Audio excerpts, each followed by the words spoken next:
உயிரோடு தமிழோடு இணைந்திருக்கிறீர்கள். ILC தமிழ் உயிரோடு தமிழில் அன்பர்களே, அரசியல் களம் தாயகத்திலிருந்து தாயக உடவியலாளர் இராமேந்திரன் இணைக்கின்றார். வணக்கம் இராமேந்திரன். வணக்கம் இந்த அன்பர்களுக்கு முன்னேற வணக்கம். அன்பர்கள் சார்பாக உங்களுக்கு வணக்கத்தை தெரிவித்துக் கொண்டு, இராமேந்திரன், இன்றைய அரசியல் கள நிகழ்ச்சியில் நாங்கள் தாயகத்தில் நடைபெறுகின்ற விடயங்களை பார்ப்போம். முதலில் தையிட்டி விவகாரம் இவ்வளவு ஆண்டுகளாக இப்பொழுது போய்கொண்டிருக்கின்றது. அதற்கான ஒரு முடிவு வராத ஒரு நிலைமை இருக்கின்றது. தையிட்டியில் 2வது தடவையாக அளவிடுவதற்காக அங்கே அதிகாரிகள் வந்திருந்த பொழுது அழுத்தத்தின் பிரகாரம் கைவிடப்பட்டதாக கூறப்படுகின்றது. இந்த 2வது தடவை அளக்க வந்த பொழுது என்ன நடந்தது என்ற விடயங்களை எங்களுடைய உறவுகளோடு பகிர்ந்து கொள்வீர்களா? நிச்சயமாக நேற்றைய தினம் சுமார் ஒரு 10 நாள் இடைவெளியிலே 2வது தடவையாக இந்த தையிட்டி காணி அளவீட்டு விடயம் முன்னெடுக்கப்பட்டிருக்கிறது. ஏற்கனவே தையிட்டி விவகாரம் என்பது ஒரு சர்ச்சைக்குரிய நிலைமையிலே முன்னகர்ந்த நிலைமையிலே கடந்த 17ஆம் தேதி காணி அளவீடு செய்யப்படும் என்று கடத்தொழில் அமைச்சர் சந்திரசேகர் அவர்கள் கூறியிருந்தார். அதாவது அவர்கள் சொன்ன விடயம், காணியை நாங்கள் அளவீடு செய்து அதை விடுவிப்பதற்குரிய நடவடிக்கையாகத்தான் இதை நாங்கள் அளவீடு செய்ய போன்றோம் என்று கூறியிருந்தார். ஆகவே அப்போது அரசியல் தரப்புகள் உள்ளிட்ட காணி உரிமையாளர்களினால் கடுமையான எதிர்ப்பு தெரிவிக்கப்பட்டிருந்தது. அவ்வாறான நிலைமையில் தான் இப்போது அந்த காணி அளவீட்டுக்கான விடயம் நேற்றைய தினம் காலையில முன்னெடுக்கப்பட்டது.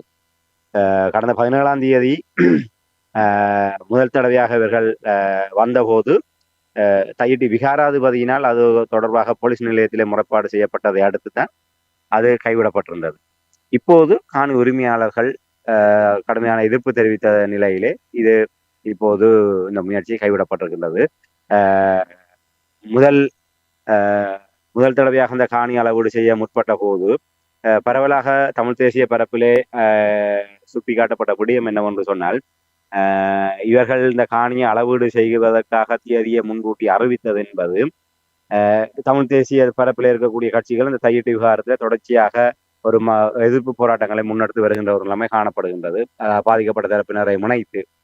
ஆகவே இந்த காணி அளவீடு என்கின்ற விடயத்தை இவர்கள் 17ஆம் தேதி முன்கூட்டி அறிவித்ததன் ஊடாக எப்படியாவது இந்த வழக்கமாக தையிட்டு விவகாரத்திலே போராட்டத்தை நடத்துகின்ற தரப்பினர் அதற்கு எதிராக போராட்டத்தை நடத்துவார்கள். பழியை அவர்கள் மீது போட்டுவிட்டு தாங்கள் இதை விடுவிப்பதற்காக இப்படியான ஒரு நடவடிக்கை எடுத்தோம், அரசியலுக்காக இவர்கள் அதை குழப்பி விட்டார்கள், நாங்கள் ஒன்றும் செய்ய முடியாது என்பதாக அரசாங்கம் இதிலிருந்து தன்னை பாதுகாத்து கொள்வதற்காக, இல்லை இதே ஒரு அரசியல் ஒரு சுயலாபம் தேடக்கூடிய வகையிலே தான் அரசாங்கத்தினால் இப்படியான ஒரு அறிவிப்பை செய்தவர்கள் தமிழ் தரப்பிடமிருந்து எந்த ஒரு எதிர்வினையும் இல்லை என்ற பிற்பாடு 17ஆம் தேதி அளவீடு செய்வதற்கு நாள் நிர்ணயிக்கப்பட்டது. 16ஆம் தேதி தையிட்டி விகாராதிபதி பருத்தித்துறை பலாலி போலீஸ் நிலையத்திலே சென்று ஒரு முறைப்பாடு செய்கின்றார்.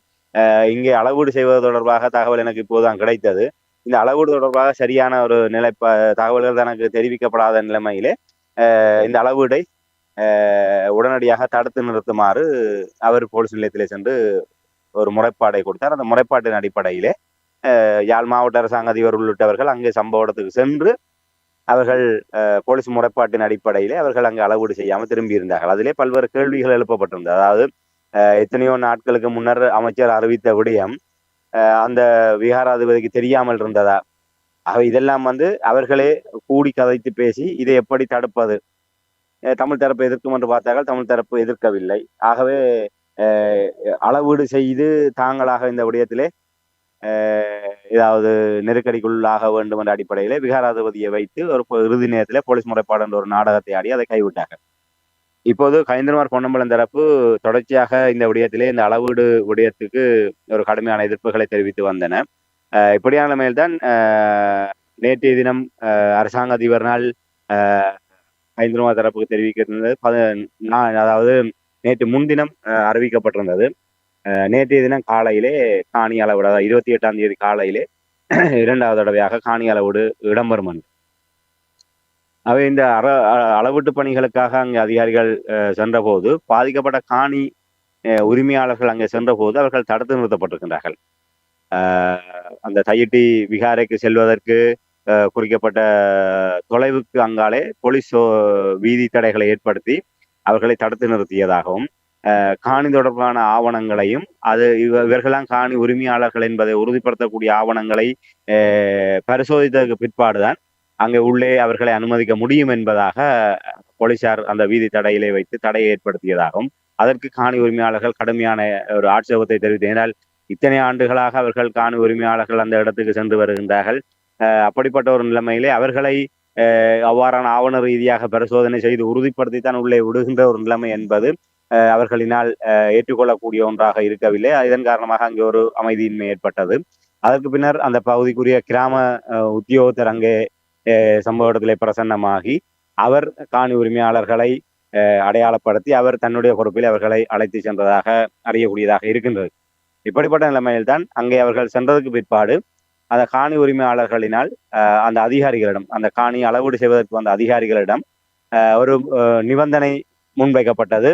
இந்த காணி அளவீடு என்பது எங்களுடைய காணிகளை விடுவிப்பதற்கான காரணத்துக்காகத்தான் இந்த அளவீடு மேற்கொள்ளப்படுகின்றது என்பதை எழுத்து மூலமாக நீங்கள் எழுதி தந்தால்தான் நாங்கள் காணி அளவீடு செய்வதற்கு அனுமதிப்போம், இல்லை என்று சொன்னால் அனுமதிக்க முடியாது என்கின்ற ஒரு நிபந்தனையை அவர்கள் முன்வைத்திருந்தார்கள்.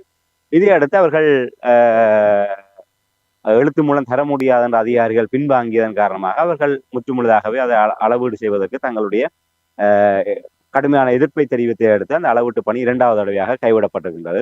இதே நேரத்திலே வலிவடக்கு பிரதேச சபைக்கு சொந்தமான ஒரு வீதி ஒன்று அந்த தையிட்டி விகாரை வளாகத்துக்குள்ளாக அந்த பவானி என்று சொல்லக்கூடிய அந்த வீதி அந்த தையிட்டி விகாரைக்கு அடையாளப்படுத்தப்பட்டிருக்கின்ற அந்த பகுதிக்குள்ளாக செல்கின்றது. அந்த விடயமும் பிரதேச சபையினால் வெளிப்படுத்தப்பட்ட நிலைமையிலே அந்த காணிக்கான அளவீடு பணி மட்டும் முன்னெடுக்கப்பட்டிருக்கின்றது நேற்றைய தினம். ஏனைய தமிழர்களுக்கான சொந்தமான அந்த காணி அளவீட்டு நடவடிக்கை என்பது இரண்டாவது தடவையாக இப்போது கைவிடப்பட்டிருக்கின்றது. நீங்கள் கூறினீர்கள் இந்த காணி உரிமையாளர்கள் எழுத்து மூலம் தர வேண்டும் என்று, அதாவது இந்த காணி அளவிடுவது விடுவிப்பதற்கான அளவீடாகத்தான் இது பார்க்கப்படுகின்ற எழுத்து மூலம் கேட்பது ஒரு நியாயமான ஒரு கோரிக்கை தானே. ஏன் அதை மறுக்கிறார்கள்? அதை கொடுப்பதற்கு மறுப்பதற்கு அதனுடைய பின்னணியில் என்ன இருக்கிறது? உண்மையிலே ஒரு நியாயமான கோரிக்கையை அவர்களால் ஏற்றுக்கொள்ள முடியவில்லை என்று சொன்னால், தமிழ் தரப்பு ஐயப்படுவதை போன்று அவர்களிடம் வேறு விதமான நிகழ்ச்சி நிரல் இருப்பதைத்தான் நாங்கள் அறிந்து கொள்ளக்கூடியதாக ஊகிக்கக்கூடியதாக இருக்கின்றது. தமிழ் தரப்பினுடைய ஐயப்பாடு என்னவென்று சொன்னால், இவர்கள் இந்த காணி அளவீடு செய்து ஏற்கனவே உங்களுக்கு தெரியும் இந்த சுவீகரிப்பு நடவடிக்கைகள் இடம்பெறும். தனியாருக்கு சொந்தமான காணிகளை எல்லாம் இராணுவ தேவைகளுக்காக பாதுகாப்பு அமைச்சுக்கு அடையாளப்படுத்தி அதை சுவீகரிக்கும் நடவடிக்கைகள் இடம்பெறும். இத்தனை ஆண்டு யுத்த கால பகுதிகளில் இருந்து இராணுவ தேவைகளுக்காக இராணுவ முகாம்கள் மற்றும் காவலர்களுக்காக அவ்வாறான நிலங்கள் அவர்களினால் சுவீகரிக்கப்பட்டு, அதாவது ஆக்கிரமிக்கப்பட்டிருந்த நிலைமையிலே அதை அளவீடு செய்து உத்தியோகபூர்வமாகவே அதை சுவீகரிப்பதற்கான நடவடிக்கைகள் கடந்த காலங்களில் தமிழர் தாயகத்திலே பல்வேறு, குறிப்பாக வடக்கு மாநிலத்திலே பல இடங்களில் முன்னெடுப்பதும், அது காணி உரிமையாளர்கள் மற்றும் தமிழ் தேசிய பரப்பில் இருக்கக்கூடியவர்கள் அங்கே சென்று கடுமையான எதிர்ப்புகளை தெரிவித்ததற்கு பிற்பாடு அந்த முயற்சிகள் கைவிடப்படுகின்றதில்லை. நாங்கள் நாளாந்தம் அறிகின்ற ஒரு விடயமாக இருக்கின்றது. அது தமிழ் தரப்பினுடைய அனுபவ பாடமாக இருக்கின்றது. காணி அளவீடு என்று வந்தாலே, அரச தரப்பிடம் இருந்து காணி அளவீடு என்று வந்தாலே அது சுவீகரிப்புக்கான முதல் அடி என்பதுதான் நியதி. அப்படிப்பட்ட நிலைமையிலே தையிட்டி விகாரை என்பது ஒரு சர்ச்சைக்குரிய விவகாரம். தமிழ் மக்களுடைய பூர்வீகமான காணியிலே அபகரிக்கப்பட்டு அத்துமீறி சட்டவிரோதமாக இங்கே ஒரு விகாரை அமைக்கப்பட்டிருக்கின்றது. இப்படியான புறச்சூழலிலே காணியை அந்த காணி உரிமையாளர்களுடைய சம்மதத்தோடு இவர்கள் அந்த காணியை அளவீடு செய்து, அந்த அளவீடு செய்ததற்கு பிற்பாடு இதை நாங்கள் சுவீகரித்து விட்டோம் என்ற அரசாங்கம் அறிவிக்குமாக இருந்தால் இதற்கு யார் பொறுப்பேற்பது? சொல்வார்கள், நீங்களும் சேர்ந்து இதில் கையெழுத்து வைத்திருக்கிறீங்க, நீங்கள் எல்லாம் இணங்கித்தான் நாங்கள் இதை செய்தோம் என்று அவர்கள் அதை வேறு விதமாக மாற்றி விடுவார்கள். அந்த ஐயப்பாட்டின் அடிப்படையில் தான் தமிழ் தரப்பு இந்த விடயத்தை முன்னிலைப்படுத்துகின்றது. நீங்கள் எழுத்து மூலமாக தாருங்கள், அதாவது இது உண்மையிலே அமைச்சர் சந்திரசேகர் கூறியதை போன்று நாங்கள் காணிகளை அளவீடு செய்து எல்லைகளை வரையறுத்ததுக்கு பிற்பாடு தனியாருக்கு மக்களுக்கு சொந்தமான காணி என்று அடையாளப்படுத்தப்படமாக இருந்தால் அந்த காணிகளை விடுவிப்பதற்கு நாங்கள் நடவடிக்கை எடுக்க போகின்றோம். மிக விரைவில் அந்த காணிகள் விடுவிக்கப்படும். அதற்கான ஒரு நடவடிக்கையாகத்தான் இது என்று கூறுகின்றார் என்று சொன்னால், அவர் கூறுவது உண்மையாக இருந்தால் அதை நீங்கள் எழுத்து மூலமாக கொடுப்பதில் என்ன பிரச்சனை? அது ஒரு நியாயமான விடயம். நீங்கள்லாம் சொல்கின்றீர்கள் விடுவிப்பதற்காகத்தான் அளவீடு செய்கின்றோம் என்று. விடுவிப்பதற்காகத்தான் அளவீடு செய்கின்றோம் என்று சொன்னால் அதை எழுத்து மூலமாக கொடுத்து விட்டு அளவீடு செய்வதில் என்ன பிரச்சனை? நாங்கள் எழுதி தரமாட்டோம் என்று சொல்கின்றார்கள் என்று சொன்னால், நாங்கள் முன்னர் குறிப்பிட்டதை போன்று தமிழ் தரப்பினுடைய பொதுவான ஐயப்பாட்டை அவர்கள் தங்களுடைய மறைமுக நிகழ்ச்சி நிரலாக வைத்துக்கொண்டு மக்களை ஏமாற்றி இந்த காணி அளவீடு செய்வதற்கான விடயமாகத்தான் இதை பார்க்க முடியும். ஆகவே அவர்கள் உள்ளார்ந்தமாக இந்த அளவீட்டு பணியினுடைய நோக்கம் என்பது தமிழ் மக்களுக்கு காணியை வழங்குவதாக இல்லை என்பதை அவர்களுடைய இந்த மறுப்பினூடாக நாங்கள் உணரக்கூடியதாக இருக்கின்றது. என்ன சொல்லுவதென்று எனக்கு முடியாமல் இருக்கின்றது இந்த நிலைமைகளை பார்க்கும் பொழுது. சரி, அனுரகுமார் திசாநாயக்கா பதவிக்கு வந்த பின்பு தேர்தல் பிரச்சார காலங்களில் தமிழ் மக்களுக்கான இந்த நீதி செம்மணி இந்த தையீட்டி தொடர்பாக கூறிக்கொண்டு வந்த இந்த விடயத்தை ஏன் ஒரு முடிவுக்கு கொண்டு வர முடியாமல் இருப்பதற்கு என்ன காரணம்? உண்மையிலே ஆரம்பத்திலிருந்தே தையீட்டி விகாரை மட்டுமல்ல, மக்களுடைய காணி மக்களுக்கே வழங்கப்படும் என்பதுதான் இவர்களுடைய ஒரு கோஷமாக இருந்து வருகின்றது. இப்போதும் அதைத்தான் சொல்லி வருகின்றார்கள். வலிவடக்கிலே மக்கள் மீண்டும் ஒரு போராட்டத்தை முன்னெடுத்து வருகின்றார்கள். இப்போது அந்த தேசிய மக்கள் சக்தி ஜேவிபி சார்பாக இருக்கக்கூடிய பாராளுமன்ற உறுப்பினர்கள் அங்கே சென்று அவர்கள் இதே வாய்ப்பாட்டை தான் சொல்லி வருகின்றார்கள். மக்களுடைய காணி மக்களுக்கே வழங்கப்படும், அது இந்த அரசாங்கம் அதில் உறுதியாக இருக்கின்றது என்று கூறுகின்றார்கள். ஆனால் இந்த மக்களுடைய காணிகளை வழங்குவதிலே இவ்வளவு பெரிய ஒரு இழுபறி என்று சொன்னால், ஏற்கனவே நாங்கள் கூறியதை போன்று ஒரு அனுரகுமார திசாநாயக்க மட்டுமல்ல, ஆண்டவனே ஜனாதிபதியாக வந்தால் கூட ஒரு விகாரைக்காக கட்டப்பட்டதிலிருந்து ஒரு ஒற்றை செங்கல்லை கூட உருவி விட முடியாது என்பதுதான் இலங்கையினுடைய யதார்த்தம்.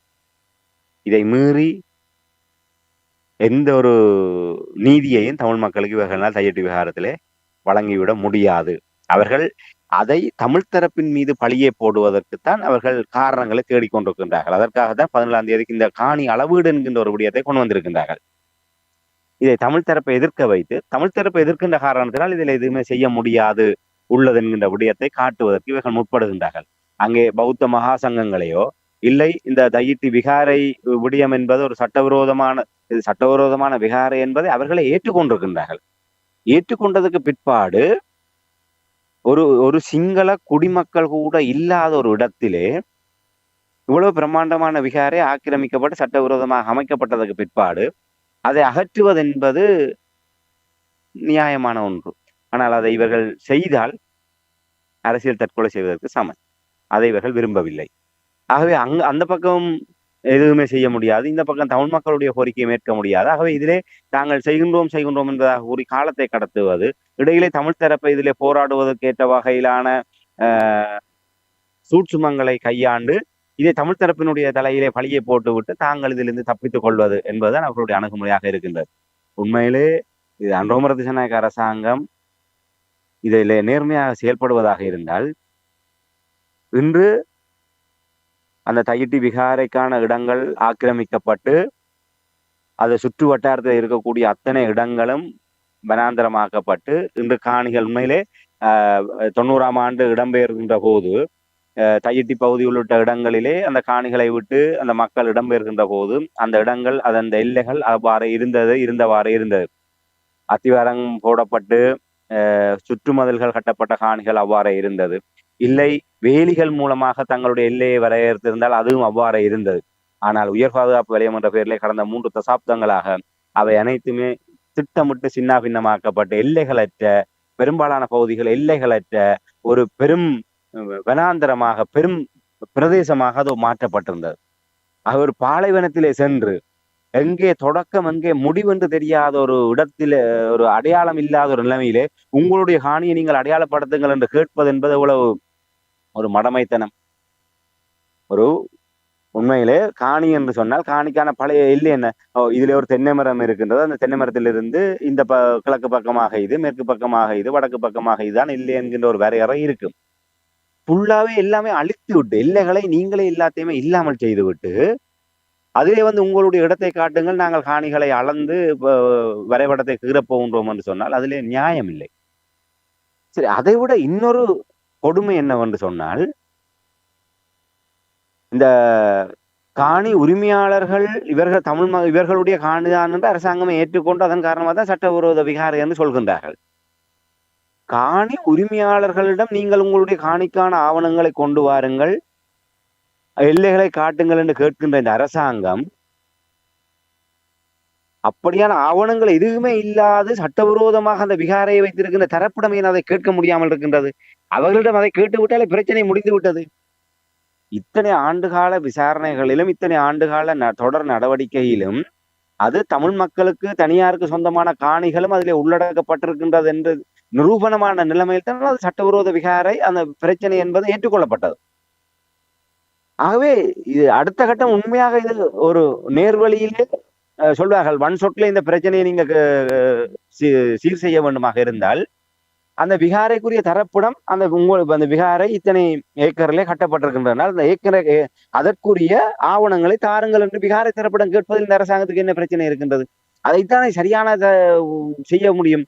சட்டவிரோதமாக ஒரு விடயத்தை செய்தவர்களை பாதுகாத்து கொண்டு அவர்களை இந்த அரச இயந்திரங்கள் இந்த அரச நடைமுறைகள் ஒன்றுமே நெருக்கடிக்குள்ளாக்காமல் காணிகளை இழந்து அநீதிக்குள்ளாகி இருக்கின்ற தமிழர்களை மட்டுமே உங்களுடைய நெருக்குவாரங்களுக்குள்ளாக அவர்களை வதைப்பது என்பது இந்த விதத்திலே நியாயம். இது இந்த அரசாங்கத்தினுடைய இரட்டை வேடத்தையும் உள்நோக்கத்தையும் காட்டுகின்றது.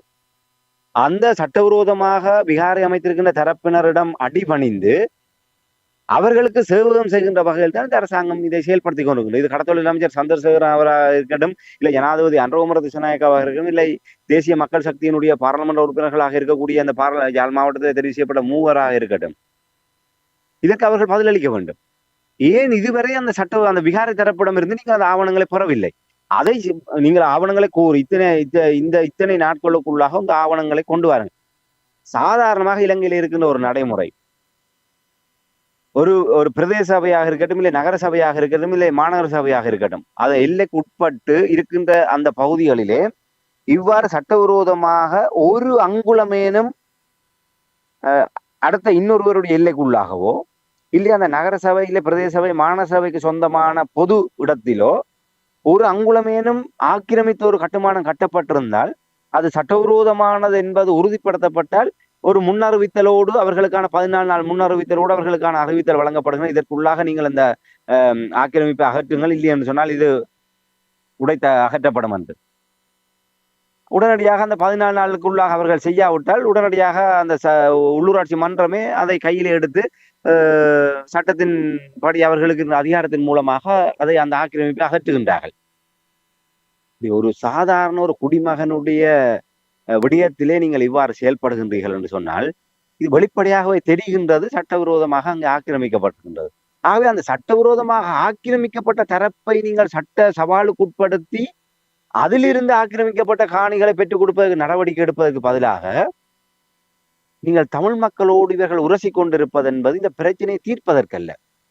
இந்த பிரச்சனையை தொடர்ந்து அப்படியே இழுத்தடித்து கொண்டு போய் தமிழ் தரப்பை இந்த விடயத்திலே ஒரு வேறு விதமான ஒரு நிலைமைக்கு தள்ளுவதற்காகத்தான் இந்த அரசாங்கம் இந்த விடயத்தை கையில் எடுத்துக்கணும். முன்னர் நாங்கள் குறிப்பிட்டதை போன்று இவர்கள் காலத்தை இழுத்தடித்து மேலும் மேலும் இந்த விடயத்தை வேறு வேறு திசைகளிலே கொண்டு சென்று ஒரு சிக்கலாக்கி ஒரு இடியப்ப சிக்கலுக்குள் இதை கொண்டு வந்து தமிழ் தரப்பை ஒரு ஏமாற்றுகின்ற செயல்பாடு அனுரகுமார திசாநாயக்க அரசாங்கம் செயல்பட்டு வருகின்றது என்பதைத்தான் இதன் மூலமாக நாங்கள் தெரிந்து கொள்ள முடியும். ஆகவே இவர்கள் மனம் இருந்தால் இடம் உண்டு என்பதை போன்று இவர்களுக்கு மனமும் இல்லை, இவர்களுக்கு திராணியும் இல்லை.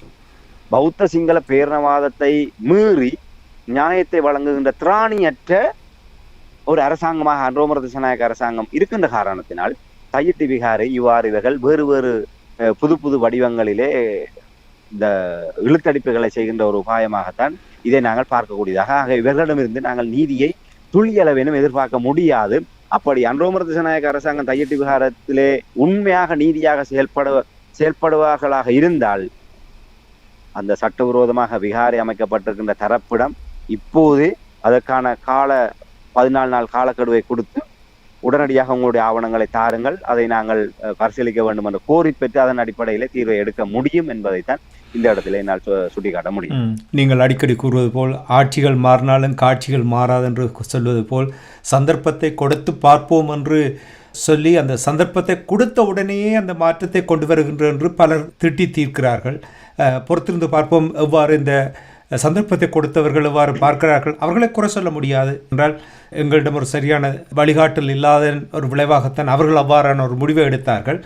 ஆனால் இதுவும் ஒரு நல்ல ஒரு பாடமாக தமிழ் தரப்பினருக்கு இருக்கும் என்று கூறிக்கொண்டு ஒரு நாள் ஒரு மாதம் பரவாயில்லை, கிட்டத்தட்ட 1.5 வருடங்களை அண்மித்துக் கொண்டிருக்கின்றது அன்றகுமார திசாநாயக்க அவர்கள் ஜனாதிபதியாக பொறுப்பேற்று அவருடைய கையிலே நிறைவேற்ற அதிகாரம் இருக்கின்றது.